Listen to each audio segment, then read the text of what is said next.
Muy buenas noches. Estamos con Tertulia Teológica, un programa original de la Iglesia Bautista del Redentor.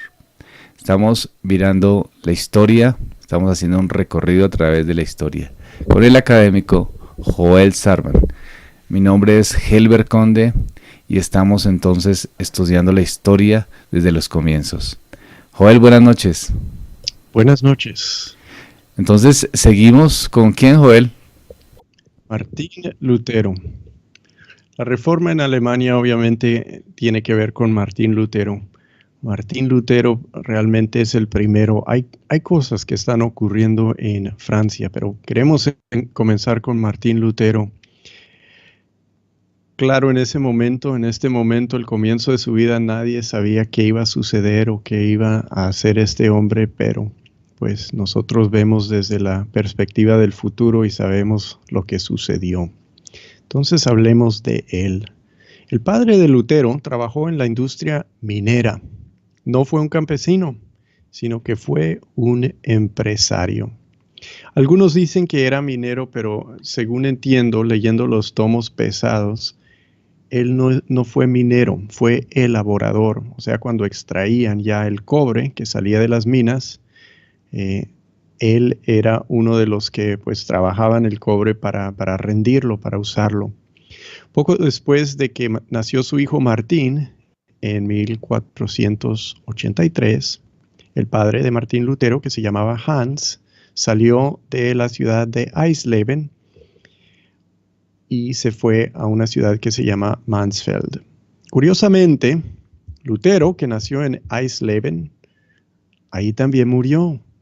Estaba pasando por ahí de viaje, por casualidad, y es donde falleció, donde nació, pero no vivió ahí casi nada de su vida, que es interesante. A Hans, el padre de Martín Lutero, a Hans, pues le ocurrieron altibajos en su negocio, prosperidad, momentos de endeudarse tremendamente, prosperidad, y así. Eran gente trabajadora y tenían buena economía la mayor parte del tiempo. Tenían plata para mandar su hijo a la universidad y eso en las edades medias pues no lo hacía cualquiera.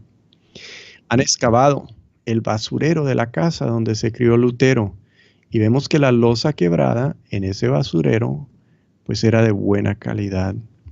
Lutero en sus postreros días trató de decir que él era de gente muy humilde, que era un rudo y grosero campesino porque le gustaba ser grosero, pero no es la verdad.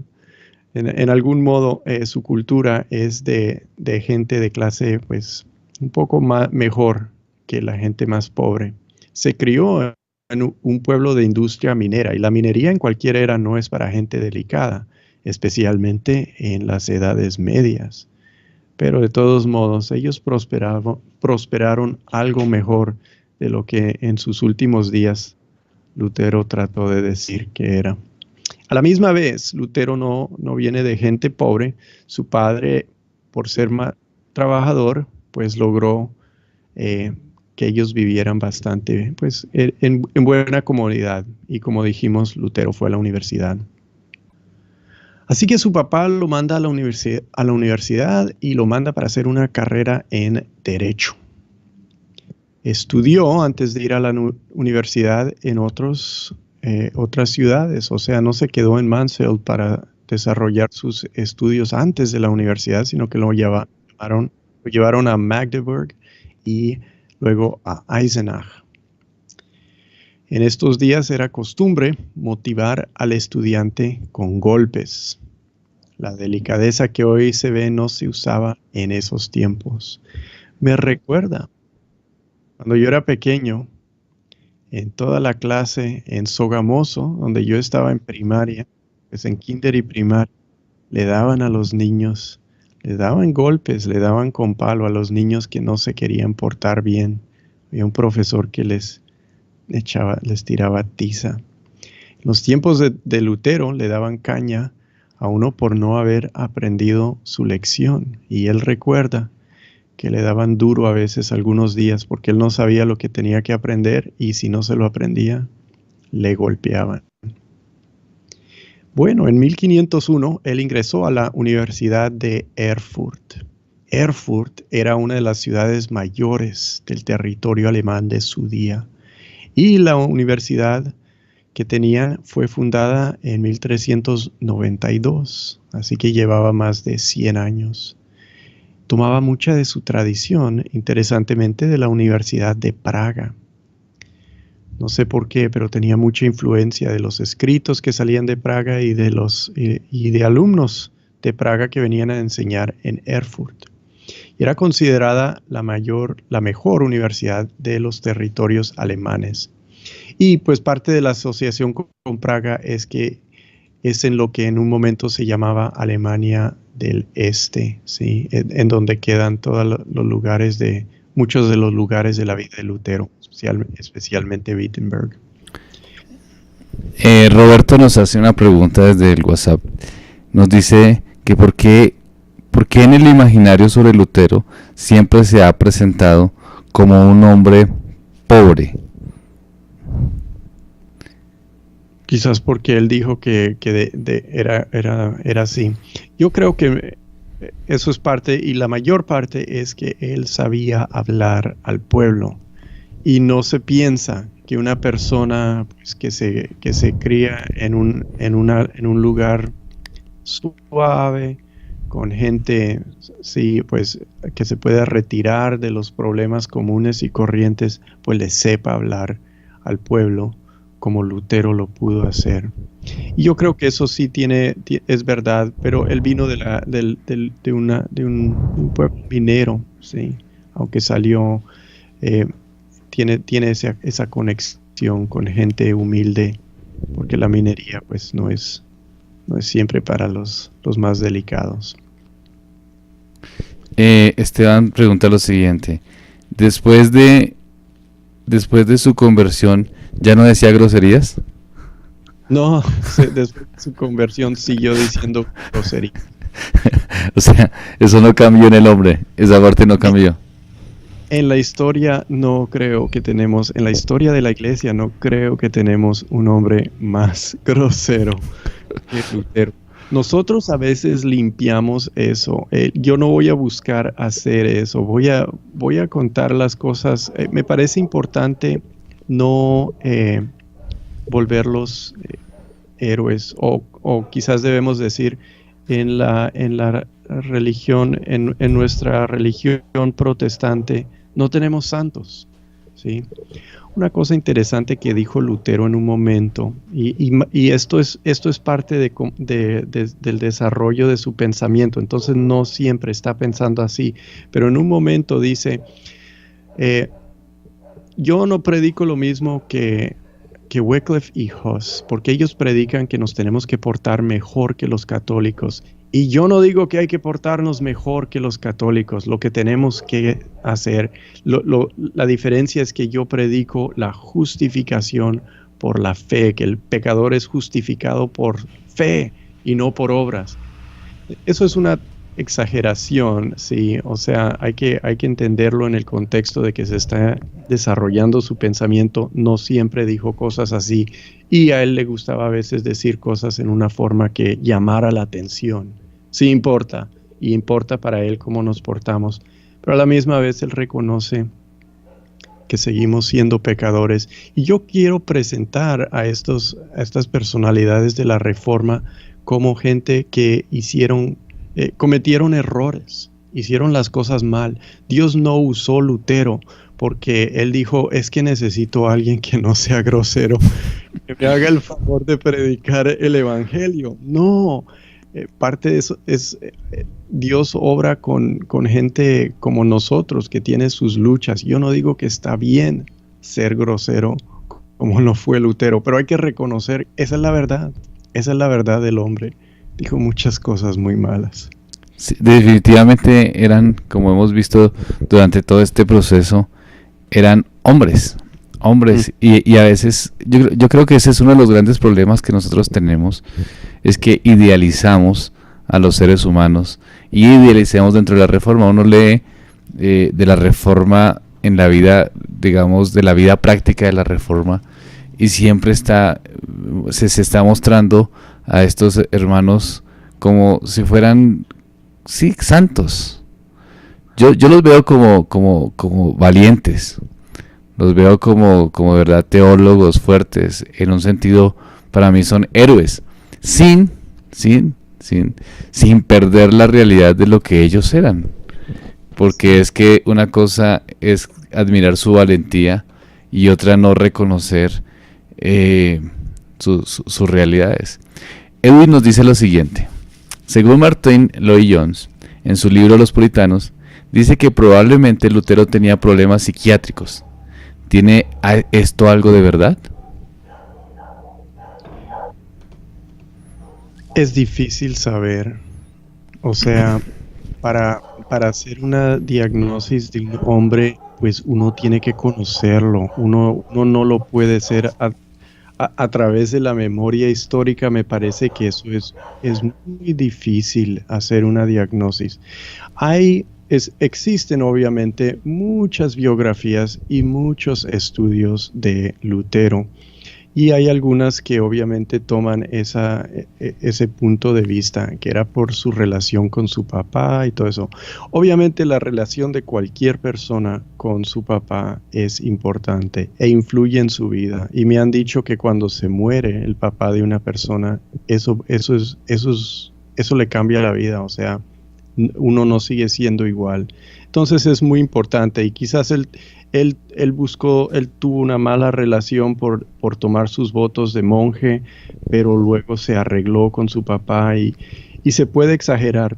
El problema con la historia es que no puedes hablar cara a cara con el hombre. ¿Y cómo puedes saber si no puedes hacer preguntas? ¿Sí? Y si no se contestan en la literatura, y el por qué va a escribir acerca de sus problemas personales. Bueno, lo hace en algunos casos, pero no en todos. No me parece que es una idea muy probable, pero por otro lado, Martin Lloyd-Jones fue un médico, conocía acerca de eso, quizás él supo algo que yo no sé y a base de eso lo dice. Sí, y además que, como usted mismo dice, ¿no? O sea, aquí la circunstancia histórica es difícil determinar como ciertos puntos. Sí puede uno ver que el carácter de Lutero era un carácter fuerte y que era pasional, ¿no? En muchas circunstancias se mostró y lo fue, pero no necesariamente cuando uno dice problemas psiquiátricos entra una cantidad de circunstancias ahí que podemos imaginarnos.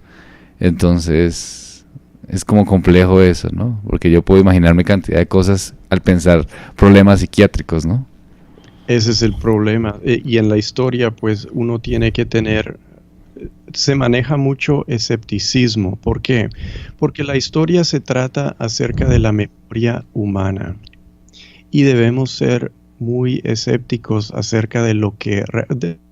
Cuando yo recuerdo un evento en mi vida y otra persona recuerda el mismo evento, pueden haber muchas diferencias, cuanto más cuando estamos tratando de recordar algo que ni siquiera vivimos a base de evidencia que interpretamos. Entonces hay muchas cosas que podemos imaginar y suplir. Pero, o sea, Martin Lloyd-Jones quizás supo algo que, yo no soy un experto en Lutero, y él quizás leyó algo que pues le dio buena razón para creer eso. Pero que yo sepa, no es un punto de vista bien común. Muy bien, hermano, entonces seguimos adelante. Okay. Entonces él está ingresando a la Universidad de Erfurt en 1501. Y es considerada la mejor universidad de los territorios alemanes. Mucho del estudio que hacían se basaba en Aristóteles. Y esto lo siguió siendo hasta el siglo XVII. Aristóteles realmente entró a las universidades desde su fundación en el siglo XIII. Está entrando a las universidades, se fundan al fin del siglo XII. Entonces, ahí está. Y todos estudian Aristóteles, lo estudian en secuencias, partes en orden, sí, un orden, lo menos complejo, lo más complejo y así. Pero todos estudiaban Aristóteles, y Lutero tiene muy definidas opiniones luego en su vida, acerca de Aristóteles. La influencia mayor filosófica para él fue el nominalismo. Entonces quiero hablar un poquito de esto porque esto es importante para entender la teología de Martín Lutero. Sin el concepto nominalista que enfoca la situación legal del pecador más que su situación como ser, su situación ontológica, difícilmente se desarrolla la justificación en términos forenses. ¿Sí está bien dicho? Justificación forense, ¿así se dice? Ok.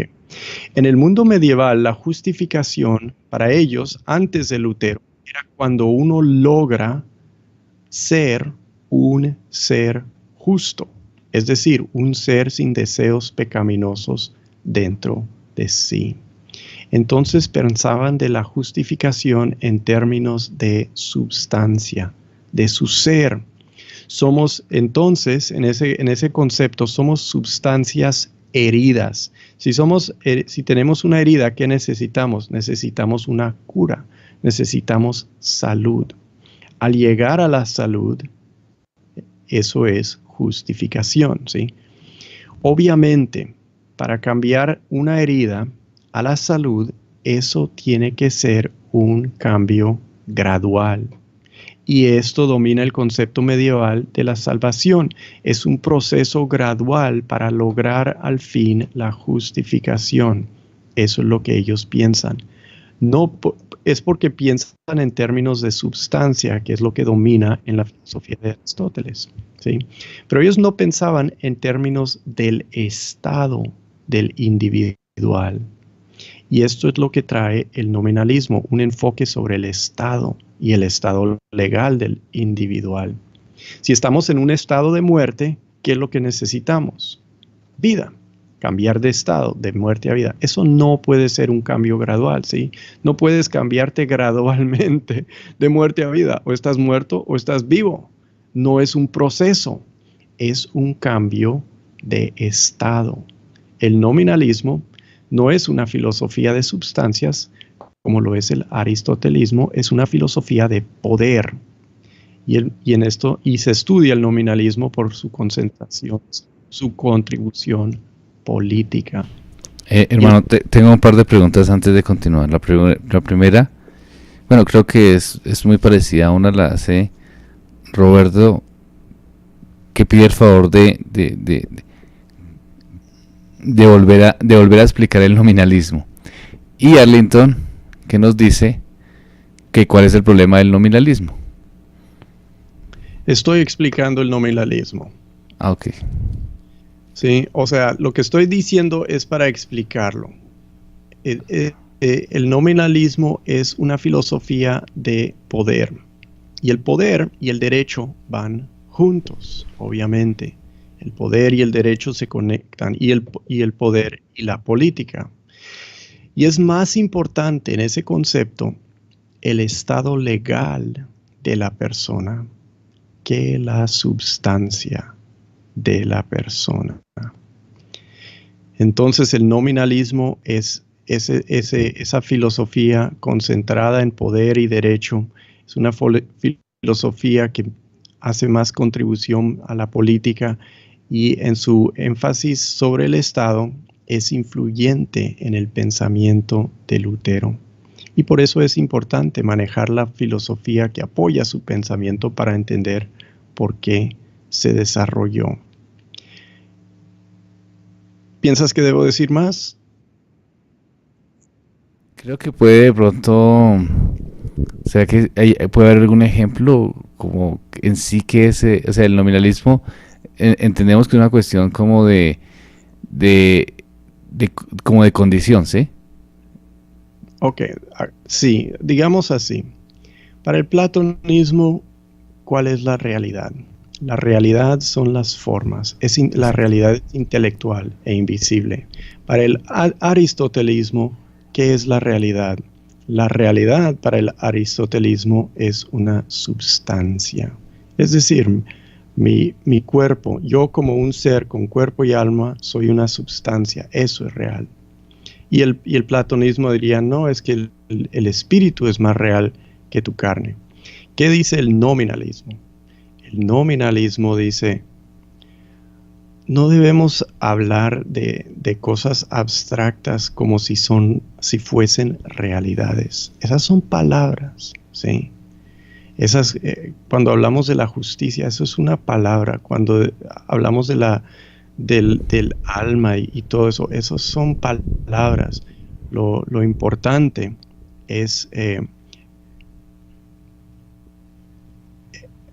casi como no es un materialismo, pero, o sea, eso es realidad, pero eso no es tan importante para ellos. Para ellos es el poder, ¿sí? ¿Quién gana? ¿Quién está encima? ¿Quién dirige? ¿Quién declara? Y para ellos el poder de la palabra, o sea, no como en manejar realidades, pero en como volverse la realidad. Sí, para Lutero, por ejemplo, es muy importante que Dios habla. Cuando Dios dice algo, entonces eso es una realidad. ¿Cuál es la realidad de la salvación? Que Dios declara nuestra justificación. Ya vamos entendiendo. Es decir, el nominalismo no se encarga o no piensa tanto en las cosas, digamos, ¿cómo decirlo? ¿Será que trascendentes? O sí, no está tan enfocado en las cosas trascendentes, sino en la realidad. Pero no solo en la realidad, sino en la realidad de poder. Es decir, el que puede o el que tiene, digamos, autoridad o el que hace, o el que tiene como las cosas mejor. Esa es la realidad. El que está mejor es el que le va mejor. Exacto. Esa es la realidad. Entonces, si uno está pensando en el alma, en el espíritu, en la realidad de la esencia de las cosas, como lo pensaba Aristóteles, pues esas cosas, digamos que son interesantes y son buenas, pero no es lo que realmente afecta. Lo que afecta es quién tiene el poder.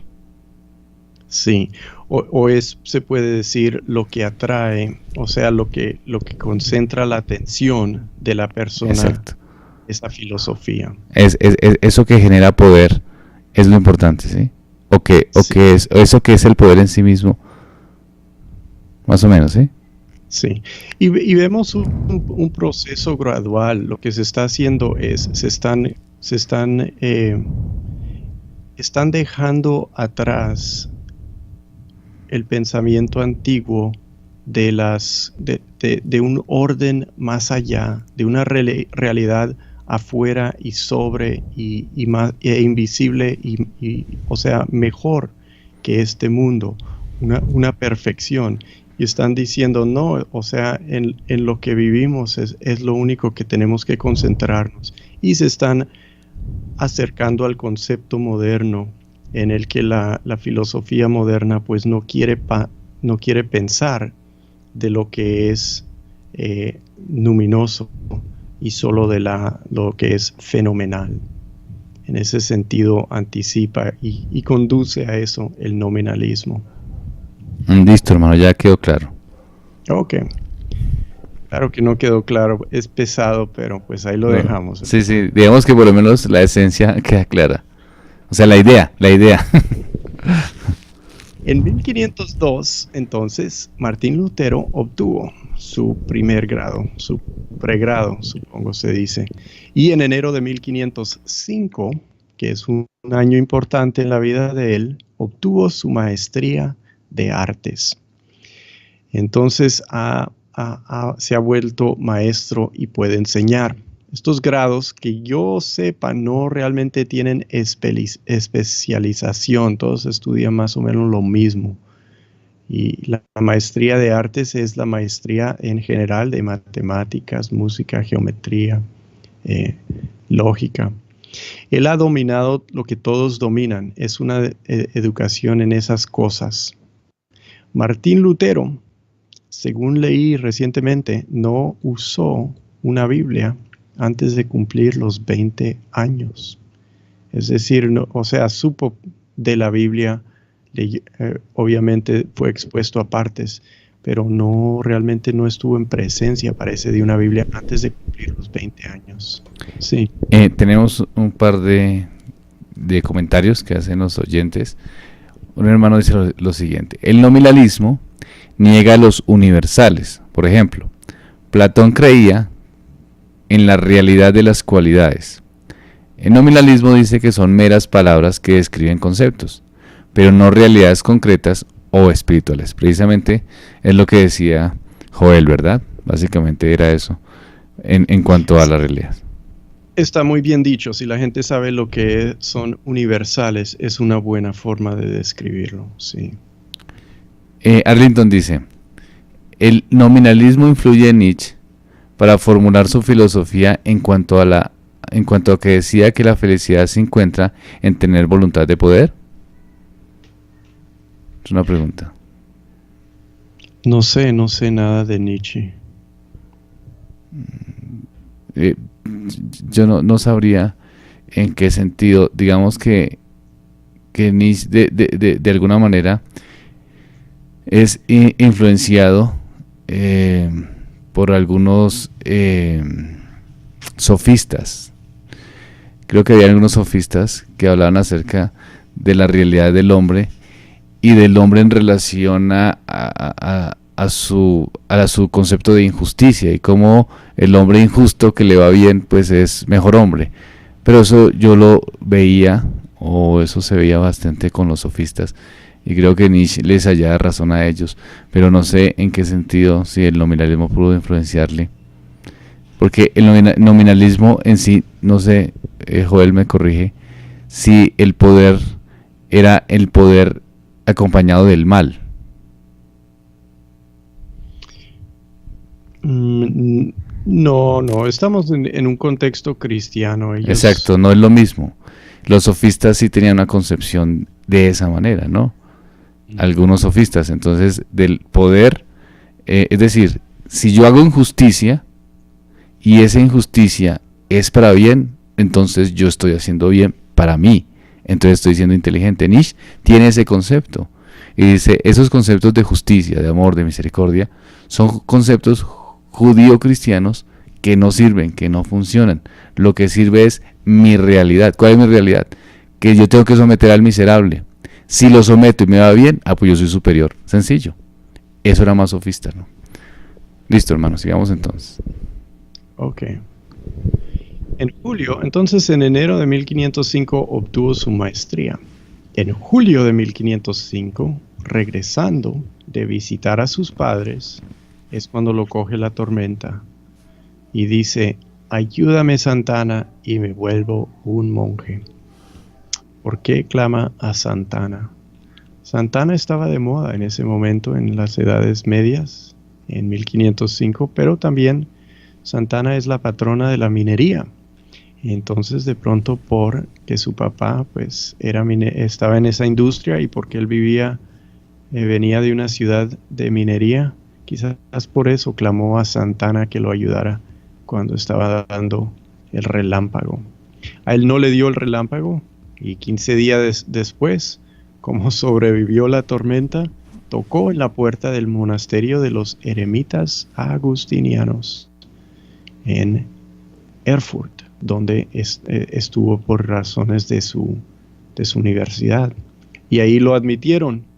Su padre se puso muy bravo, trató de decirle a su hijo que lo habían embrujado, que el demonio lo había mandado el rayo y que lo asustó, pero para Lutero ese rayo lo mandó Dios.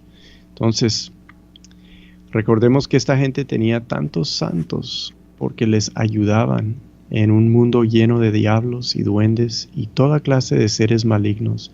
Y este es el mundo en el que vive Lutero. Lutero es un hombre muy medieval. Los otros reformadores, por ser humanistas, no siempre son tan supersticiosos, aunque eso es en una forma distinta a lo que nosotros pensamos, como vamos a ver después. Pero para Lutero el mundo estaba lleno de diablos y duendes y toda clase de cosas así, y por eso en las edades medias tenían tantos santos para cuidarlos.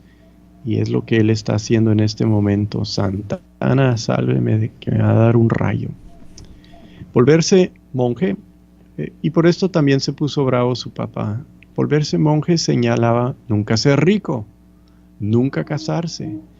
Y el padre de Lutero, Hans Lutero, le dio mucha felicidad cuando sí se casó después Lutero, le nació un hijo. Parece que él sí quería tener nietos. Bueno, así llegamos al monasterio. ¿Cómo era el monasterio? En el monasterio Lutero aprendió todos los salmos. No aprendían Biblia, pero sí rezaban los salmos completos y otros pasajes. Entonces él ahí aprendió los salmos. Ellos se levantaban a la medianoche para hacer misa y vivían un régimen total de devoción litúrgica como en los monasterios. Él también estudiaba y enseñaba, parece.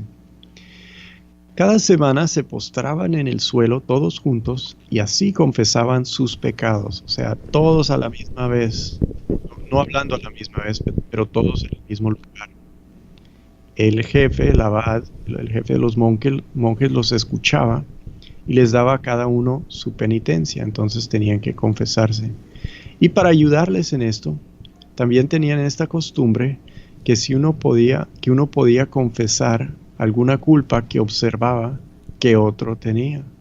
Entonces decía, no sé si se acuerda el hermano Martín que el otro día se robó un pan o algo así, un pecado que haya cometido. Uno se podía defender y decir, no lo hice.